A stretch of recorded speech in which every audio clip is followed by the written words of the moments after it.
అత్తయ్య గారికి ఫోన్ చేద్దాం.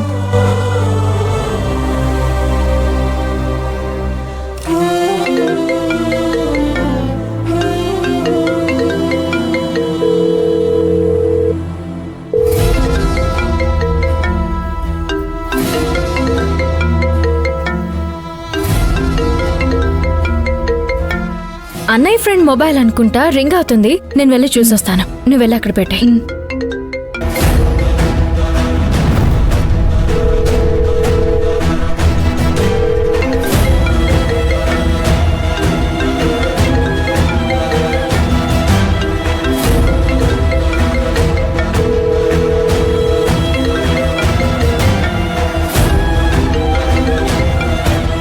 Hello hello hello hello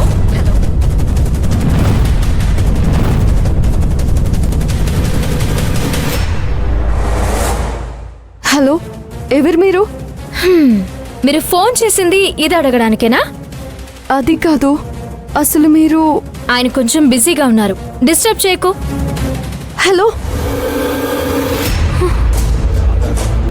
phone ఎందుకు చేస్తారో తెలీదు, ఏం మాట్లాడతారో తెలీదు.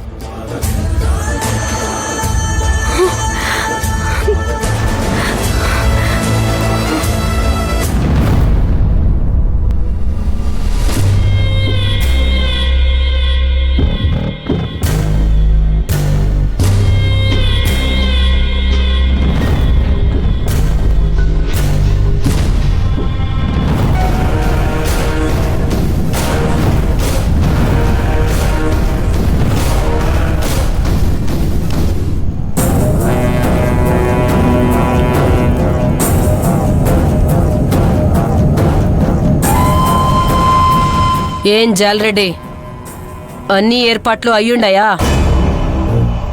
సిటీ వాళ్ళని ఎంతమందిని మాట్లాడుండవు? నువ్వు మాట్లాడావా, నన్ను మాట్లాడమంటావా? ఏమైందిరా? ఏం మాట్లాడవేంది? రే కోబలి, ఏం జరిగినాదో నువ్వన్న చెప్పరా? అన్నకు ముల్లెటి మోహన్ చెల్లెలు కనిపించినాదమ్మా.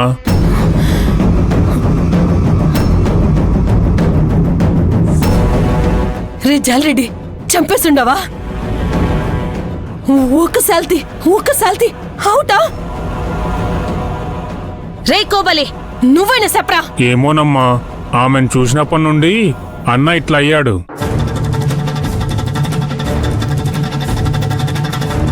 నిన్నేరా జాలరెడ్డి? ఆ పిల్ల బాగుండదా?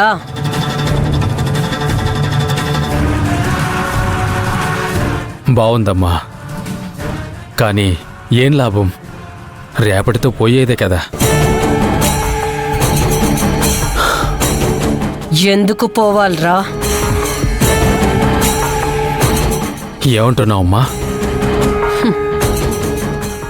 అవును, మనకు కావాల్సింది వాళ్ళ వంశం మీద పగ తీర్చుకోవడం. వాళ్ళ అన్నను వదినను చంపేసి, వాళ్ళని చంపి వాళ్ళ శవాల సాక్షిగా దాని మెడలో తాళి కట్టు.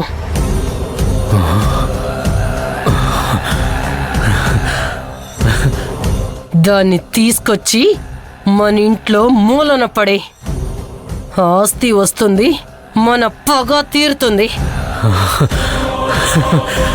సూపర్ ఐడియా అమ్మా, నువ్వు చెప్పినట్టే చేస్తాను. చంపేస్తే ఒక్క నిమిషమే కదరా, వాళ్ళ ఇంట్లో నుంచి దాన్నొక్కదాన్ని తీసుకొచ్చి జీవితాంతం దానికి నరకం ఏంటో చూపిస్తూ టార్చర్ పెట్టాలా?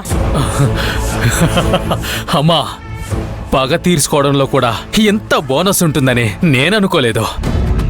నువ్వు చెప్పుతుంటే వాళ్ళ పీకలు కోసి నరాలు నుగ్గు చేసి నా వెంట దాన్ని తీసుకొచ్చుకోవాలనుంది.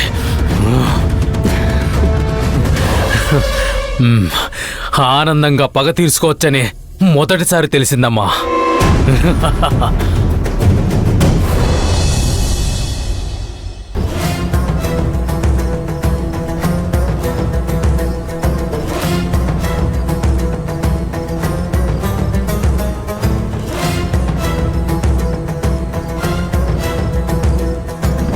హలో,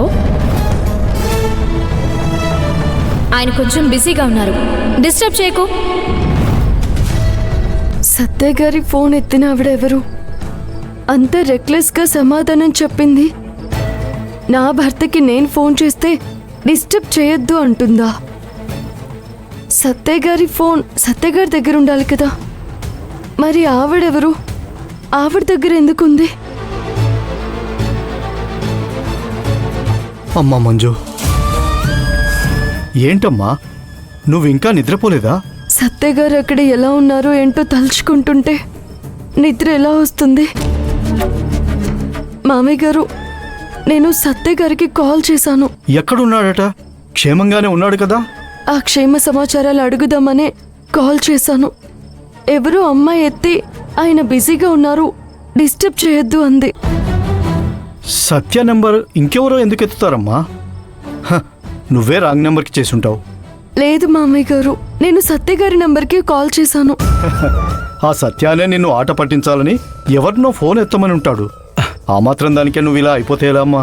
కాదు కాదు, సత్య గారి గురించి ఆ మాత్రం నాకు తెలియదా మామయ్య గారు?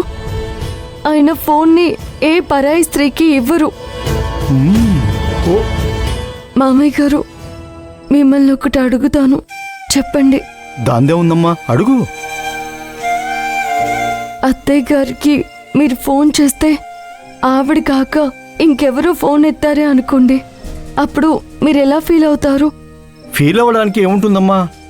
ఒకవేళ మీ అత్తయ్య ఆఫీస్లో ఉద్యోగస్తురాలనుకో, తన కొలీగ్ అయి ఉండొచ్చు, ఫ్రెండ్ అయి ఉండొచ్చు. కావాలనే నన్ను ఆట పట్టించాలని ఎవరితోనో మాట్లాడించవచ్చు. దానికే ఫీల్ అవుతానా? అస్సలు ఫీల్ అవ్వను. మామయ్య గారు, మరి నేనెందుకు అంత పిచ్చిగా ఫీల్ అవుతున్నాను? అది సత్య మీద నువ్వు పెంచుకున్న ప్రేమమ్మా. ప్రేమ అయితే నేను కూడా మీలాగే చాలా సింపుల్గా తీసుకునేదాన్ని, కానీ అలా కాదు. పదే పదే ఫోన్ ఎత్తిన ఆవిడ ఎవరు? ఇలాంటి ఏవేవో ఆలోచనలే మెదడులో మెదులుతున్నాయి మామయ్య గారు. నాకు తెలుసుకోవాలనే ఉంది మంజు. ఇంత ఫీల్ అయ్యే అమ్మాయివి డైవర్స్ మీద సంతకం ఎలా పెట్టావు?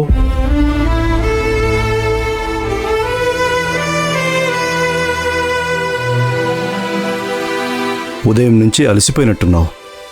సరే, ఇక పడుకో అమ్మా. నేను వస్తాను మంజు.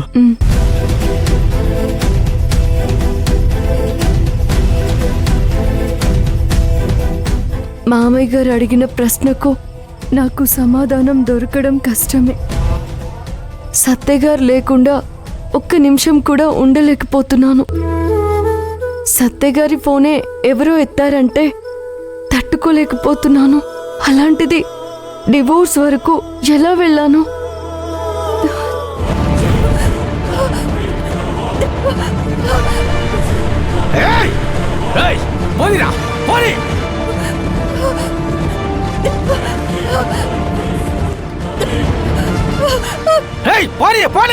ఇంకా స్పీడ్గా పోనీరా.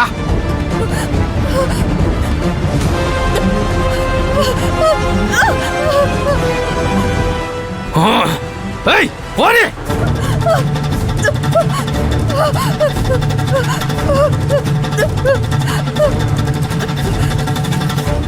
పోనీరా.